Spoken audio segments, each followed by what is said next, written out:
AJPI, association d'assurés engagés et responsables, présente Sud Radio, le grand matin week-end, la force de l'engagement, Muriel Réus. Bonjour à toutes et à tous. Aujourd'hui, j'ai le plaisir de recevoir Aurore Bergé, ministre chargée de l'égalité entre les femmes et les hommes et de la lutte contre les discriminations. Et surtout, figure engagée de notre vie publique sur les questions républicaines, féministes et laïques. Mais avant d'ouvrir ce dialogue, je vous propose, comme chaque dimanche, de prendre un temps de recul, de conviction et de nous engager pour une république lucide, active, non complaisante, une république de vigilance.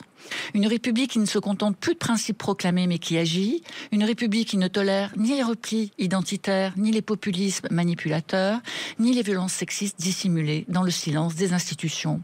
Une république qui refuse l'impuissance face à ceux qui la menacent, de l'extérieur comme de l'intérieur. Car la république, ce n'est pas qu'un mot figé sur un fronton, c'est une promesse vivante, fragile, exigeante. Une promesse de liberté, d'égalité, de fraternité et surtout une promesse de vigilance. Or, ce qui menace aujourd'hui notre République ne vient pas seulement des extrêmes. Les menaces sont aussi dans nos silences, nos renoncements, dans cette fatigue démocratique qui pousse à détourner le regard, à baisser la tête, à laisser faire. Quand les violences faites aux femmes et aux enfants sont encore minimisées, contestées, parfois même niées. Quand l'antisémitisme ressurgit, décomplexé, sans que cela ne choque plus vraiment. Quand la laïcité, ce bien commun, est manipulée comme une arme de division au lieu d'être une boussole d'unité.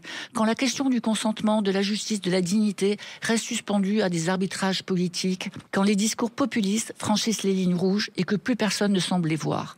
La République ne tient pas toute seule. Elle exige qu'on la serve. Elle se fissure chaque fois qu'on accepte l'inacceptable. Elle recule chaque fois qu'on pactise avec la peur. Elle s'éteint chaque fois qu'on ferme les yeux sur une injustice. L'exigence républicaine, c'est de refuser ces zones grises. C'est nommer ce que d'autres veulent taire. C'est de dire que les violences sexuelles ne s'effacent pas avec le temps, que la mémoire des corps vaut autant que celle des dossiers. C'est de considérer que les droits des femmes et des enfants comme le socle même d'une démocratie digne de ce nom. La République de vigilance, ce n'est pas une République de surveillance, c'est une République de responsabilité, celle qui engage les politiques, les institutions, les entreprises, les citoyens, celle qui ne fait plus de compromis avec l'essentiel. Aujourd'hui, je reçois Aurore Bergé, ministre chargée de l'égalité entre les femmes et les hommes et de la lutte contre les discriminations, figure engagée au sein du gouvernement sur des questions essentielles, républicaines, laïques, féministes. Merci Aurore d'avoir accepté cette invitation. Alors, vous venez de publier un livre fort, sincère, sans langue de bois, Nos combats pour la République. Un livre qui prend la forme d'un appel à se dresser face aux défis de notre temps, mais aussi un geste de transmission à la génération qui vient. Vous l'avez dédié à votre fille, Victoire, âgée de 2 ans, en imaginant qu'un jour elle vous poserait la question « Mais c'est quoi ton métier, maman ?» Alors, pourquoi c'était si important d'écrire ce livre aujourd'hui ? Déjà parce que je pense que l'écrit est important. Par rapport au combat que vous énonciez dans votre édito, je pense que prendre le temps de l'écrit, prendre le temps du recul est absolument essentiel dans une société qui malheureusement parfois manque de recul, manque de nuances, dans un rapport au temps qui s'est aussi particulièrement accéléré.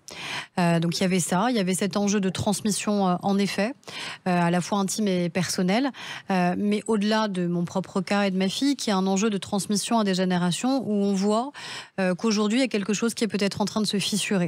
Et il faut immédiatement l'acter pour surtout le réparer, le corriger. Parce que si ça se fissure auprès des plus jeunes générations, si notre capacité d'indignation face aux violences, si notre capacité de réaction face à ce qu'on considère comme intolérable, notre capacité d'action surtout sur des valeurs que nous pensions irréversibles et qu'ils sont de moins en moins, la République, la laïcité. Moi, j'appartiens à une génération pour laquelle c'est plus des évidences, alors que ça devrait être des évidences. Donc c'est ça aussi, cette logique de transmission, de combats qui sont des combats intimes et qui sont d'abord des combats que toute la société devrait porter. Alors vous affirmez qu'être féministe, c'est être universaliste. Oui. Autrement dit, défendre des droits qui s'appliquent à toutes les femmes, partout, sans exception, sans relativisme culturel et religieux. Comment peut-on tenir cette ligne dans une société où certains discours hésitent à dénoncer des formes d'oppression au nom du respect des cultures, des traditions ou de certains particularismes? Je pense qu'il ne faut aucun relativisme, il ne faut aucun accommodement raisonnable, parce qu'en fait, ils sont déjà déraisonnables. C'est déjà déraisonnable de s'accommoder d'entailles qui sont faites à nos principes d'égalité, nos principes de respect, qui conduisent ensuite à l'émancipation et à la liberté, au fait que nos petites filles comme nos petits garçons, ils peuvent rêver grand, ils peuvent rêver à ce qu'ils veulent pour eux-mêmes et pour les autres. Et on voit bien que ces entailles, elles existent sous deux influences. L'influence néoconservatrice, qui est ce vent mauvais qui souffle aujourd'hui des États-Unis et qui fait que dans beaucoup d'États des États-Unis aujourd'hui, l'accès à l'avortement est devenu illégal, que les médecins ils sont poursuivis s'ils pratiquent des avortements, y compris sur des femmes, voire des enfants qui ont pu subir un viol. Il faut avoir en tête que ça se passe aujourd'hui dans ce qui est supposé être la plus grande démocratie au monde, les États-Unis, et puis par l'influence de l'idéologie islamiste qui emporte un certain nombre d'États et dans lesquels on voit bien que les premières attaques sont évidemment à l'encontre des droits fondamentaux et premiers des femmes, leur droit à s'exprimer, leur droit à être, leur droit à exister, leur droit à vivre, leur droit à avoir accès à la santé, à avoir accès à l'éducation. Et donc, il ne faut rien accepter, ni d'un côté ni de l'autre. Il ne faut rien considérer comme anecdotique et il ne faut s'accommoder, encore une fois, d'aucune de ces entraves et de ces entailles, parce que si on s'accommode, alors on laisse faire. Et si on laisse faire, on laisse dériver. Et si on laisse dériver, ça veut dire qu'on n'aura plus la même société demain par rapport à celle qu'on a aujourd'hui et qui est déjà fragile. Et d'ailleurs, dans ce prolongement, j'aimerais vous entendre sur le port du voile, un sujet qui continue de susciter des vifs débats. Faut-il que la République fixe des limites claires à son port, quels que soient les lieux concernés, et où placer la frontière entre la liberté individuelle et l'exigence républicaine de neutralité ou d'égalité ? Alors, il y a déjà des principes qui existent, évidemment, sur la laïcité. Et on voit bien, d'ailleurs, aujourd'hui, que plus personne, finalement, n'arrive à s'accorder sur ce terme.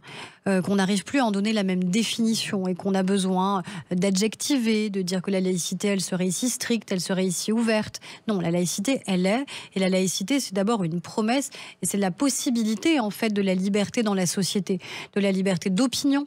La religion étant une de ces opinions, mais c'est aussi la liberté d'opinion politique, notamment dans notre pays. Et c'est une des conditions premières d'émancipation des femmes, la laïcité. Donc, encore une fois, la laïcité n'est pas une oppression. La laïcité est une promesse de liberté et d'émancipation. Et on voit bien à quel point certains essayent de retourner l'argument de la liberté et de la laïcité contre nous. L'exemple le plus frappant aujourd'hui, la question qui est posée dans le monde du sport, puisque nous voyons bien que certains essayent de dire aux femmes et aux femmes musulmanes dans notre pays, regardez, vous n'êtes pas les bienvenus dans la République puisqu'il vous empêcherait de faire du sport si vous êtes voilés. Non, la République, elle accueille tout le monde. La République, elle garantit les mêmes droits à toutes et à tous. La République, elle ne choisit pas, elle ne différencie pas, elle n'essentialise pas. Et la République, elle dit évidemment que toutes les femmes, que toutes les filles ont le droit de faire du sport et tous les sports. Ceux qui veulent les en priver sont ceux qui considèrent qu'elles n'auraient le droit de les pratiquer que si elles se conforment ou se soumettent finalement à des préceptes idéologiques et des préceptes religieux. Et c'est bien ça qu'il faut avoir en tête, parce qu'on peut se dire à titre individuel, peut-être que tout le monde n'a pas en tête ces préceptes-là ou ces principes-là au nom d'une liberté individuelle. Sauf qu'encore une fois, ça crée ensuite une société. Et ça crée une pression sociale. Donc il faut poser des règles, et c'est à la loi de poser les règles. C'est pas à l'État de se reposer ici sur un club sportif, ici sur une fédération en disant débrouillez-vous et vous édicterez la règle. Non, parce que c'est pas à eux d'être en première ligne. C'est à l'État d'être en première ligne et donc c'est à la loi de poser un principe. C'est pour ça qu'on soutient cette modification de la loi pour dire de manière assez simple en fait que dans les compétitions sportives, en fait, le seul maillot qu'on porte, c'est celui de son équipe. Et donc que ses opinions, religieuses ou politiques, elles restent au vestiaire. Et je pense que c'est un bon principe qu'on doit poser. Que je partage évidemment. Donc cette laïcité comme outil de justice sociale, c'est extrêmement important. Le 7 octobre a été un traumatisme. Dans votre livre, vous posez une question d'ailleurs essentielle. Avons-nous été au rendez-vous pour les 1200 victimes du Hamas? Et sommes-nous encore à la hauteur face à la vague d'antisémitisme qui sévit en France? Quelques chiffres, 1570 actes antisémites recensés en 2024, plus de 4 fois plus qu'en 2022. Une enquête Ipsos qui révèle qu'un Français sur 2 adhère aujourd'hui au moins à un préjugé antisémite. Comment est-ce qu'on peut expliquer un tel basculement? Comment la République peut lutter contre cette montée de haine? Déjà, moi, il y a toujours une question qui me frappe, et j'essaye d'en parler d'ailleurs dans le livre. C'est que souvent, quand moi je me suis emparée de cette question très tôt, j'ai pas attendu d'être ministre pour m'exprimer sur la lutte contre l'antisémitisme ou la lutte contre l'antisionisme d'ailleurs. Et tout de suite, on me dit, mais pourquoi ça te concerne autant? Pourquoi tu en parles autant? Comme si en fait, on n'avait pas le droit de se sentir concerné si on n'était pas intimement concerné. En clair, certains me disaient, comme tu n'es pas juive, pourquoi ça t'intéresse? En fait, parce que je suis française, parce que je suis universaliste, parce que je suis laïque, parce que je suis attachée à nos principes républicains et parce que l'antisémitisme est une tâche sur nos principes républicains et qu'on sait bien que ça commence par l'antisémitisme et qu'ensuite d'autres formes de haine peuvent s'instiller dans nos démocraties. D'ailleurs, c'est pas un hasard si depuis le 7 octobre, toutes nos démocraties ont été attaquées et ont subi un regain massif d'antisémitisme qui a un risque vraiment de réenracinement dans nos démocraties de l'antisémitisme. Ça suppose quoi? Ça suppose qu'on soit très clair sur nos principes et sur nos valeurs. Ça suppose qu'on rappelle toujours que le 7 octobre, c'est d'abord des attentats terroristes perpétrés par le Hamas, 1200 personnes qui ont été ciblées parce que juives et qui ont été assassinées. De rappeler que 50 Français sont morts dans les attentats terroristes du Hamas ou ensuite dans les geôles du Hamas, de continuer à nous battre pour la libération de tous les otages, même s'il n'y a plus d'otages français, de tous les otages qui sont encore détenus, évidemment, et d'être implacable à chaque fois qu'il y a une attaque, une insulte, une intimidation, une agression à caractère antisémite. Parce que dans notre pays, l'antisémitisme a tué. Quand on parle de la question des préjugés, je dis après tout, est-ce que c'est bien grave que quelqu'un adhère à un préjugé? C'est insupportable. Ilan Halimi, quand il est assassiné, ce jeune homme, il est assassiné pourquoi? Il est pris pour cible parce qu'il est juif et parce que les barbares, comme ils s'appellent eux-mêmes, disent comme il est juif, il a donc de l'argent. Donc on pourra obtenir une rançon. Donc ça veut dire que le préjugé antisémite, c'est ça qui a valu à Ilan Halimi le martyre terrible qu'il a subi pendant des jours et des jours de souffrance jusqu'à la mort. Et donc il faut avoir en tête que ces préjugés, c'est à nous et c'est notre responsabilité de les déconstruire, de transmettre évidemment cette mémoire à nos enfants, de transmettre cette actualité au-delà de la mémoire à nos enfants, d'où le rôle de l'école et d'où évidemment les enjeux de sanctions qui doivent pouvoir exister. C'est ça que je fais quand je relance les assises de lutte contre l'antisémitisme, c'est dire qu'on doit avancer sur 2 piliers. L'éducation, formation des enseignants, transmission, réactualisation aussi de la manière avec laquelle on transmet et la sanction, parce qu'on voit bien aujourd'hui que l'antisémitisme, il a changé de visage, il s'est renouvelé. C'est malheureusement sa force, sa capacité à se renouveler, et que derrière la haine décomplexée d'Israël et l'antisionisme, il y a évidemment aujourd'hui de l'antisémitisme. Alors justement, sur les enfants, sur ces questions d'éducation, vous pointez la violence sur les réseaux sociaux, la radicalité qui écrase toute forme de pondération, les stéréotypes virilistes, sexistes qui pullulent au mépris de toutes nos valeurs de respect. L'âge moyen d'exposition à la pornographie se situe entre 10 et 11 ans pour les enfants. Vous avez œuvré fortement pour les programmes à l'éducation, à la vie affective, relationnelle et sexuelle soient enfin appliqués à l'école. Où en est-on concrètement aujourd'hui? Comment est-ce qu'on peut protéger nos enfants dès le plus jeune âge? Déjà, je veux dire aux parents qui nous écoutent et qui peut-être sincèrement se posent des questions sur les programmes d'éducation à la vie affective, relationnelle et à la sexualité, parce qu'à force d'entendre beaucoup de fausses informations, je peux comprendre que certains s'inquiètent. C'est leur dire que ces programmes sont des programmes sérieux, lucide, fait avec des professionnels qui connaissent nos enfants et qui évoluent en fonction de la maturité de nos enfants. Évidemment, on ne va pas parler de sexualité à des enfants en maternelle ou au primaire. Ça n'est pas au programme. D'ailleurs, les programmes sont publics, donc les parents peuvent aller consulter ces programmes. Par contre, dès le plus jeune âge, on peut expliquer à nos enfants des principes essentiels dont ils ont besoin pour toute leur vie. Des principes de respect, des principes d'intégrité du corps, ce qu'on n'a jamais le droit de leur faire, ce qu'eux-mêmes n'ont jamais le droit de faire aux autres, sur la question du consentement notamment. Et parce qu'on a un fléau qui est un crime de masse, qui est la question des violences sexuelles infligées à nos enfants. Aujourd'hui, à l'heure où on se parle, il y a 160 000 enfants chaque année qui, dans notre pays, la France, subissent des violences sexuelles, des abus sexuels, des agressions sexuelles, voire l'inceste. Et donc, ils ont besoin d'avoir des points de repère. Et les tout petits, leur point de repère, il est où quand il n'est pas dans la famille, ou parce que la famille est dysfonctionnelle, il est à l'école. Et se dire qu'à l'école, ils entendront ce qu'on n'a jamais le droit de leur faire et qu'ils pourront du coup révéler les violences que peut-être ils subissent, ou qu'ici un cousin, ici un ami, ici un frère, ou une sœur subit, eh bien, c'est absolument essentiel. Et puis après, en fonction de la maturité, on va aborder d'autres choses. Parce que vous l'avez dit, aujourd'hui, les parents, malheureusement, ils sont en concurrence. Ils sont en concurrence avec les téléphones de leurs enfants, ils sont en concurrence avec les écrans, ils sont en concurrence avec toutes les informations et désinformations qui circulent et toutes les images qui circulent, notamment la question de la pornographie. Et la pornographie, aujourd'hui, c'est une facilité trop déconcertante d'accès et c'est des millions de contenus d'une violence insoutenable. C'est pas les scénarios à l'eau de rose qui pouvaient exister il y a encore 15 ou 20 ans. C'est pas ça. C'est de la violence, c'est des actes de torture, c'est des actes de barbarie. Et si nos enfants, dans leur cerveau, se disent dès 10 ans, dès 11 ans, qu'en fait, la sexualité, ça n'est que de la violence, que de la domination, que de la torture, puisque c'est ces images-là auxquelles ils sont confrontés, alors ça ne peut pas fonctionner ensuite de se dire qu'on va être dans une société égalitaire. Donc on a changé la loi. J'ai revu cette semaine le président de l'Arcom, qui est l'autorité en charge de la régulation sur ces contenus. Et donc aujourd'hui, c'est très simple. Les sites doivent se conformer à la loi française. Que ces sites soient hébergés en France ou en dehors même de l'Union européenne, à partir du moment où on peut y avoir accès en France, ils doivent s'y conformer. Ça veut dire qu'ils doivent garantir la vérification de l'âge et qu'ils ne sont en aucun cas accessibles aux mineurs.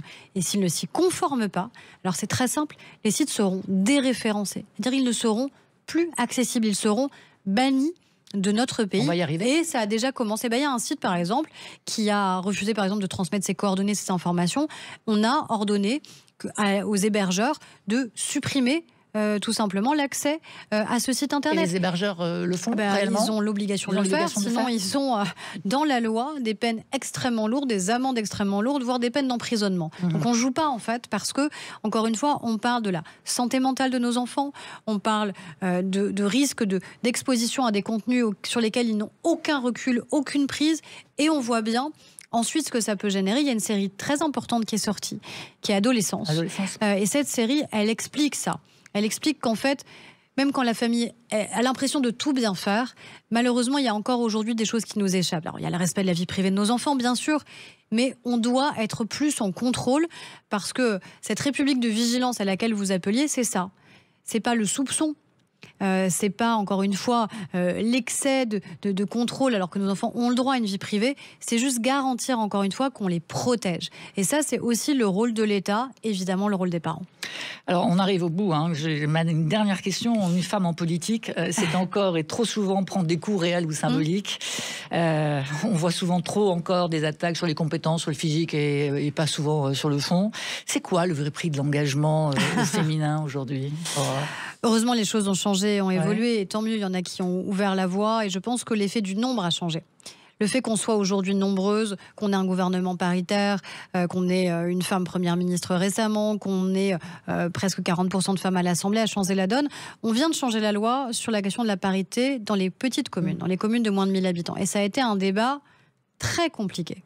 Très compliqué, parce qu'on a vu des résistances très fortes à droite et à l'extrême droite, dans des termes, à mon avis, très contestables. Donc, ça veut dire qu'il faut qu'on continue à ouvrir la voie. Et ça veut dire que quand on a accès à la parole publique, il faut porter cette voie de l'engagement, justement, de la mobilisation, et dire aux femmes que leur place, elle est dans des postes de pouvoir et de responsabilité. Et ne pas avoir peur du mot pouvoir. Parce que les femmes, on doit assumer aussi cette prise de pouvoir qui doit être la nôtre, pas contre les autres, mais parce qu'on a besoin d'une société plus égalitaire, plus diverse, plus mixte, et qu'on a besoin de ces représentations-là si on veut bousculer les choses aujourd'hui, mais le bousculer aussi pour les futures générations. Merci beaucoup, Merci Aurore Berger, pour cet échange. Je recommande vivement à tous nos auditeurs de se plonger dans la lecture de votre livre, De combat pour la République, publié aux éditions Robert Laffont. Un texte fort, sincère, nécessaire. Et je vous dis à tous, à dimanche prochain. Sud Radio, le grand matin week-end, la force de l'engagement, Muriel Réus. Avec AGEPI, association d'assurés engagés et responsables.